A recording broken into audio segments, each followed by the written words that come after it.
teman-teman semuanya, welcome to Daily Terapi Tara.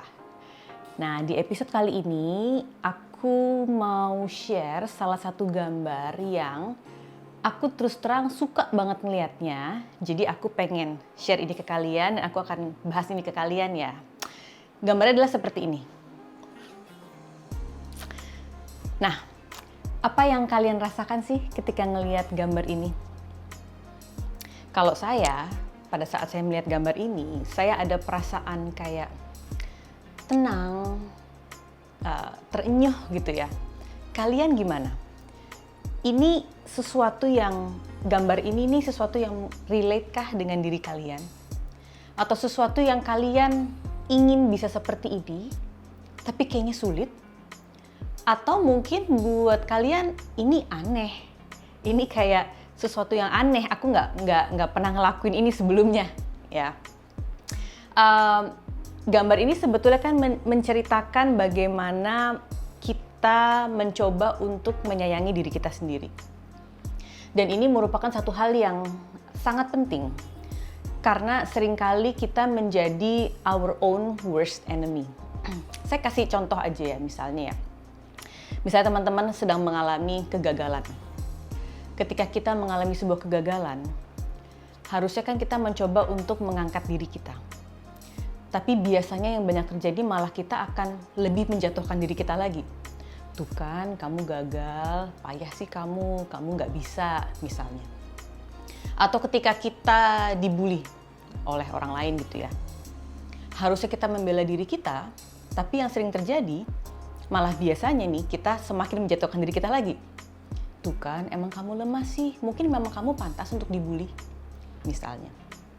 Atau pada saat kita sedang melihat orang lain yang lebih baik dari kita, harusnya kan kita bisa mengangkat diri kita ya, untuk bilang, nggak apa-apa, kamu juga udah melakukan hal yang baik, misalnya. Tapi yang malah terjadi adalah lagi-lagi kita malah menjatuhkan diri kita lagi. Tuh kan, kamu nggak ada apa-apanya dibanding dia, orang lain tuh lebih bagus daripada kamu nggak akan bisa seperti dia, ya. Jadi, bukannya kita menjadi orang yang bisa mensupport diri kita sendiri, malah yang terjadi adalah kita menjadi sumber pengkritik utama diri kita sendiri, yang pada akhirnya malah lebih menjatuhkan diri kita sendiri. Pertanyaan saya mungkin ke teman-teman semua, sudahkah teman-teman semua mencintai diri sendiri? Mungkin banyak orang yang bingung ya dengan konsep mencintai dan menyayangi diri sendiri. Ini sebuah istilah yang sebetulnya banyak ya kalau kita lihat di sosial media, tetapi bagaimana penerapannya, apa artinya sebenarnya, mungkin banyak dari kita yang masih bingung. Jadi saya sedikit mau share ke kalian tentang mencintai diri sendiri. Untuk memahami bagaimana mencintai diri sendiri, saya mau mengajak teman-teman semua untuk sekarang nih membayangkan, ya, bayangin aja satu orang yang teman-teman cintai saat ini, ya. Bisa siapa aja, mau keluarga, mau pasangan, mau anak, mau sahabat, ya. Munculkan dalam bayangan kalian satu orang yang teman-teman cintai saat ini, ya. Tampilkan aja wajahnya di dalam bayangan kalian. Dan perhatikan bahwa ketika teman-teman bisa mencintai seseorang ini, maka yang teman-teman akan lakukan adalah, of course, yang pertama akan menerima orang yang teman-teman cintai ini. Ya, apapun itu kekurangannya nggak akan jadi masalah buat teman-teman semua. Karena teman-teman akan melihat bahwa kekurangannya ini bukan sesuatu yang jadinya buruk tentang orang yang teman-teman cintai ini. Ya.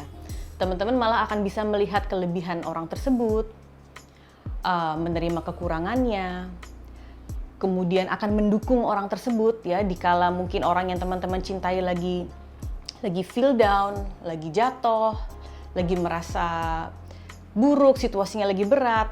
Tentu yang akan kita lakukan adalah mendukung orang yang kita cintai ini kan. It's okay, nggak apa-apa, kita ada di sini kok, you'll be fine gitu ya. Dan ketika kita mencintai seseorang, ya, pasti kita akan mencoba untuk memaafkan orang tersebut. Banyak ya kejadian, udah disakitin sama pasangan, tapi tetap aja kita maafin kalau kita memang cinta, ya kan? Karena kita berusaha untuk mencoba memahami orang yang kita cintain. Kenapa sih dia seperti itu? Apa yang membuat dia begitu ya? Sehingga akan membuat kita ingin memaafkan orang tersebut. Dan yang terakhir, ketika kita cinta dengan seseorang, maka kita akan berusaha untuk mendorong agar orang tersebut terus meningkat dan mengalami perubahan. Ya, tentu kalau kita cinta misalnya sama anak sendiri deh, kan kita pasti nggak pengen dong anak kita gitu-gitu aja. Pasti kita pengen memberikan yang terbaik, kita pengen mendorong dia untuk bisa improve gitu ya. Kalau kita punya pasangan kita cintai, kita pasti akan minta dia untuk mengembangkan dirinya, misalnya mencari pekerjaan lebih baik atau mensupport apapun perubahan baik deh. Ya, jadi kuncinya kalau kita cinta dengan seseorang tadi ya, maka kita akan menerima, kita mendukung, kita memaafkan, dan kita akan mendorong perubahan. Mencintai diri sendiri itu sama persis seperti itu. Bedanya kita ngelakuinnya ke diri kita sendiri. Ya, ini menjadi hal yang tidak mudah. Karena rasanya kalau kita ngelakuin ini ke orang lain mungkin lebih mudah ya. Tapi begitu kita melakukan diri sendiri, loh kok kayaknya jadi sulit banget.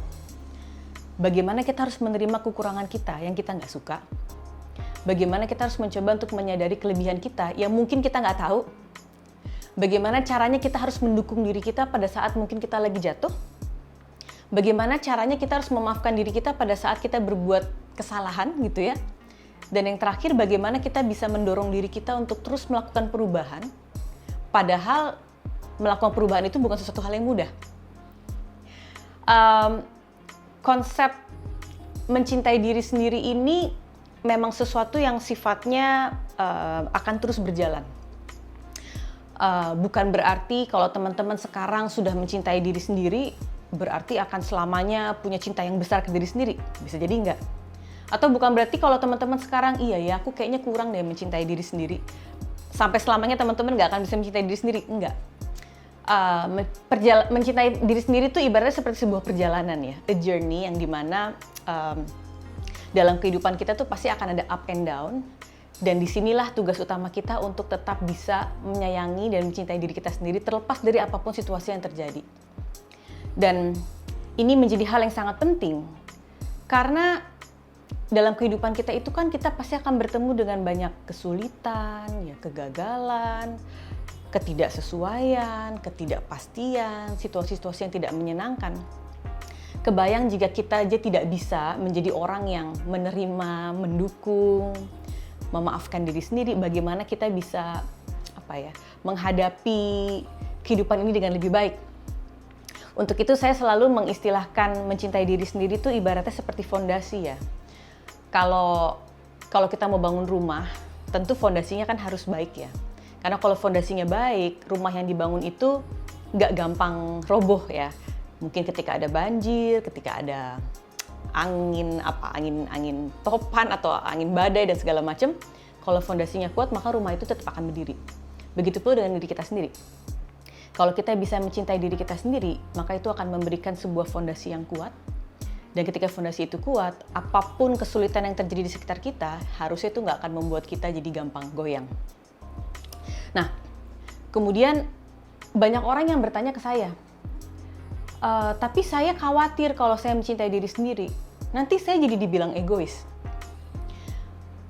Mencintai diri sendiri itu bukan sesuatu hal yang berarti kita jadi egois ya. Mungkin istilahnya gini, mencintai diri sendiri atau self-love itu bayangkan ada di tengah-tengah. Yang dimana di sebelah kanannya ini adalah selfish, di sebelah kirinya adalah selfless. Ya. Kalau selfish artinya kita nggak peduli sama orang lain, kita akan mengutamakan diri kita sendiri, terserah di orang lain mau ngerasa apa, orang lain mau bagaimana, nggak peduli, yang penting saya harus dapetin yang saya mau. Itu selfish. Sedangkan di sisi sebelah sini selfless, artinya adalah saya begitu tidak berartinya saya sehingga orang lain itu harus lebih saya utamakan, harus lebih saya bahagiakan, dan saya nggak perlu memikirkan diri saya sendiri. Itu selfless. Ya, jadi sebelah kanan kita ngelakuin segalanya untuk diri kita sendiri, to the point dimana kita nggak peduli orang lain. Yang di sebelah kiri, saya akan melakukan segalanya untuk orang lain, to the point dimana diri saya itu tidak penting. Sedangkan self-love adanya selalu di tengah-tengah. Ya, dimana kita akan bisa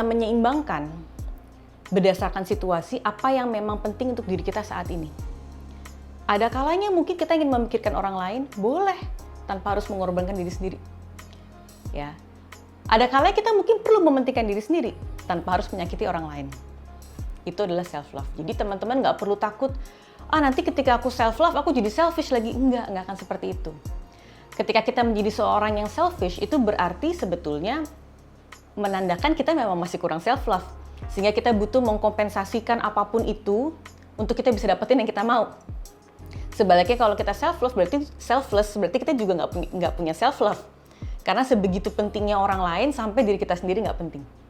Ya, saya tahu ini bukan konsep yang mudah untuk dipahami maupun mudah untuk dijalankan, tetapi dengan memahami prinsip awal seperti ini, saya harap akan bisa membantu teman-teman untuk lebih punya gambaran, ternyata mencintai diri sendiri itu sesuatu yang penting, karena itu bisa menjadi sebuah fondasi, dan sesuatu yang memang harus kita pelajari dan lakukan terus-menerus sepanjang hidup kita. Ya.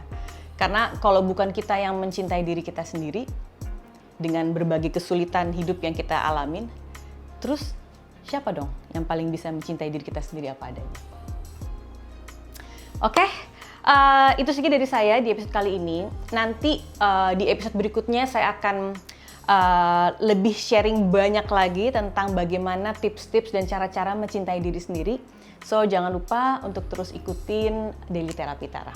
Oke? Dan buat teman-teman yang ingin pertanyaan atau curhatnya saya respon dan saya jadikan video, jangan lupa untuk follow Instagram saya. Kalian boleh DM curhatan dan pertanyaan kalian, atau kalian boleh subscribe dan komen langsung di YouTube saya. Oke? Sampai ketemu di episode berikutnya.